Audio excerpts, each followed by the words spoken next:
Marvel लौटा है with one of its most badass and dark animated series. लेकिन क्या आपने इन 5 फैक्टर्स पे ध्यान दिया है? चलिए एक डीप डाइव लगाते हैं इन 5 फैक्टर्स पे जो मार्वल ज़ॉम्बीज को एक नॉर्मल ज़ॉम्बी शो से थोड़ा हटके और काफी अलग बनाता है। पहला, it's Marvel's first TVMA rated animated series. Marvel Zombies Marvel Studios का पहला ऐसा एनिमेटेड सीरीज है जिसे टीवीएमए की रेटिंग दी गई है, जिसका मतलब ये काफी मैच्योर्ड ऑडियंस के लिए बनाई गई है, क्योंकि इसमें बहुत सारा वायलेंस, काफी गोर है ये सीरीज और एक काफी डार्कर स्टोरी टेलिंग है इस सीरीज की।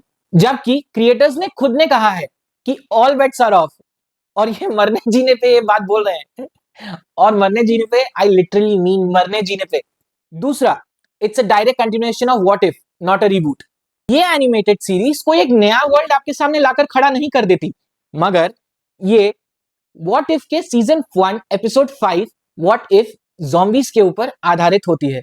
आप इसे ऐसा भी कह सकते हैं कि वहां से इसे स्पिन ऑफ कर दिया गया है। अगर आपने वो एपिसोड अब तक नहीं देखी है तो आप इस सीरीज को समझ तो ऑब्वियसली जाएंगे, मगर वो फाउंडेशनल कंटेक्स्ट या कहां से ये कहानी ओरिजिनेट होती है वो आपको समझने में थोड़ी दिक्कत तो हो सकती है। Miss Marvel Kamala Khan is the viewers anchor, a loss of an innocence angle. Marvel की तरफ से एक स्टैंड आउट क्रिएटिव चॉइस होता है कि Kamala Khan AKA miss Marvel को अपॉर्चुनिटी दी जाती है कि वो इस सीरीज के इमोशनल सेंटर बन सके।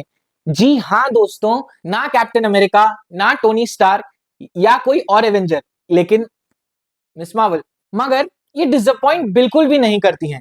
शुरुआती में ये थोड़ी होपफुल, ऑप्टिमिस्टिक लगती हैं, मगर काफी इनएक्सपीरियंस रहती हैं। मगर जिस तरह कहानी आगे बढ़ती है, इनका POV टेस्ट होता है और इन्हें यह समझ में आ जाता है कि मुझे अपने उम्र से बड़े काम करने पड़ेंगे, क्योंकि अगर सरवाइव करना है तो मैच्योर होना ही पड़ेगा। चौथा, zombified heroes still retain their powers.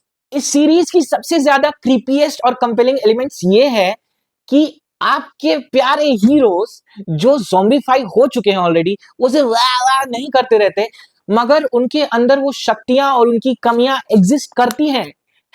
That makes it more horrifying to watch it. और ये सब कुछ देखकर आपके मन में बस आता है एक ही सवाल, what more do you do to survive. पांचवा, the ending is a gut punch, reality literally feels compromised. ये मार्वल का शायद सबसे बोल्डेस्ट या सबसे कंट्रोवर्शियल चॉइसेस होने वाला है बॉस, क्योंकि ये सीरीज नीटली रैप अप नहीं होती, मगर आपके आगे एक सवाल खड़ा करके रख देती है कि असलियत क्या है। अगर आपने मार्वल ज़ॉम्बीज देखी है तो कमेंट्स में जरूर बताइएगा कि आपने 5 फैक्टर्स नोटिस किए या नहीं, और जाते जाते इसे शेयर करना बिल्कुल ना भूलें, इसे लाइक जरूर कर दीजिएगा और यूट्यूब पे सब्सक्राइब हमें करना ना भूलें और इंस्टाग्राम और फेसबुक पे हमें फॉलो करना ना भूलें। मिलते हैं अगले वीडियो पर।